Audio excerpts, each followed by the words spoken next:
Assalamualaikum warahmatullahi wabarakatuh. Alhamdulillahirobbilalamin. Saya panjatkan puji dan syukur saya kepada Allah yang Maha Kuasa, karena atas kehadirannya kita masih diberikan rahmat, nikmat, serta hidayahnya. Serta sholawat serta salam saya junjungkan kepada Nabi besar kita Muhammad SAW, sosok teladan kita di mana dari zaman jahiliyah menuju zaman penuh ilmu pengetahuan kita saat ini. Sebelumnya izinkan saya untuk memperkenalkan diri. Nama saya Novita Syafitri dengan nomor pokok mahasiswa 241061201039 dari kelas 2A Manajemen. Saya akan menjelaskan tentang ariyah, yaitu pinjam meminjam. Selanjutnya kita akan masuk ke dalam pengertian ariyah atau pinjam meminjam.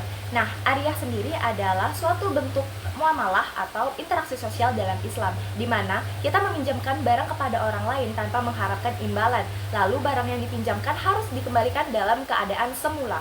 Ariyah atau pinjam meminjam tersebut termasuk ke dalam tindakan tolong menolong, yang dimana disebutkan juga di dalam potongan surah Quran surah Al-Maidah ayat 2 yang berbunyi Bismillahirrohmanirrohim Watta'awanu 'alal birri wattaqwa, yang artinya dan tolong menolonglah kamu dalam berbuat kebajikan dan takwa. Nah, selanjutnya kita akan masuk ke dalam rukun ariyah. Rukun ariyah ada 4. Yang pertama, si pemberi pinjaman atau mu'ir. Nah, pemberi pinjaman itu adalah orang yang memberikan barangnya kepada orang si yang peminjam. Seperti itu. Contohnya, saya memiliki buku, lalu saya meminjamkan kepada yang meminjam. Yang kedua ada musta'ir atau peminjam. Nah, peminjam ini adalah orang yang meminjam barang kepada orang lain. Contohnya, saya meminjam buku kepada Cynthia. Yang ketiga ada musta'ar atau mu'ar, di mana itu adalah barang yang dipinjamkan. Contohnya tadi saya meminjam buku. Nah, maka mu'arnya itu atau musta'arnya itu adalah sebuah buku. Yang keempat ada siloh atau ijab kabul. Nah, ijab kabul itu berupa kata atau perjanjian antara pihak satu dan lainnya yang berisi kesepakatan. Contohnya adalah saya berkata kepada orang yang meminjam, nih saya pinjamkan kamu buku. Lalu orang yang meminjam akan berkata, terima kasih ya atas pinjaman bukunya. Nah, itu termasuk ke dalam ijab kabul. Selanjutnya ada syarat ariyah. Syarat ariyah yang pertama adalah barang yang dipinjamkan bersifat tidak menghilangkan zatnya. Nah, apa aja sih barang yang menghilangkan zatnya? Nah, barang yang menghilangkan zatnya itu berupa makanan dan juga uang. Kenapa barang makanan dan uang itu bersifat menghilangkan zatnya? Karena ketika kita menggunakan barang tersebut, kita tidak bisa mengembalikan barang tersebut sesuai dengan bentuk semula atau sesuai dengan bentuk dalam keadaan yang kita pinjam kepada orang yang memberi pinjaman.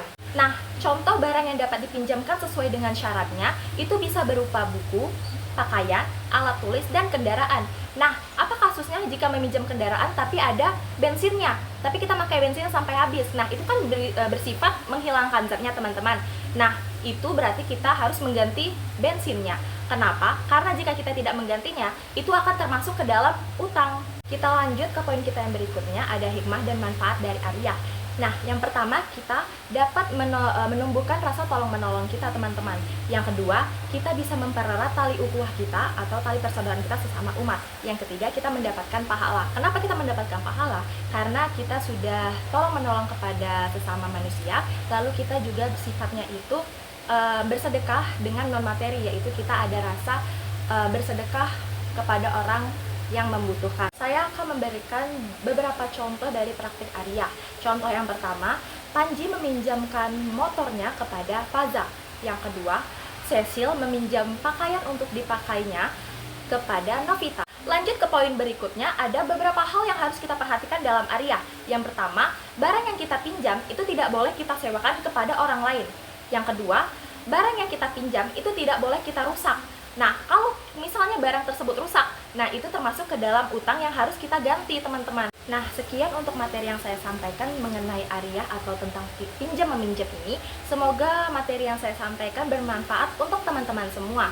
Nah, ada juga kesimpulan dari saya pribadi mengenai ariyah. Ariyah itu adalah bentuk sosial yang sangat baik dan sangat dianjurkan asalkan sesuai dengan ketentuan syaratnya ya, teman-teman. Nah, terima kasih yang telah menonton dan sekian. Wassalamualaikum warahmatullahi wabarakatuh.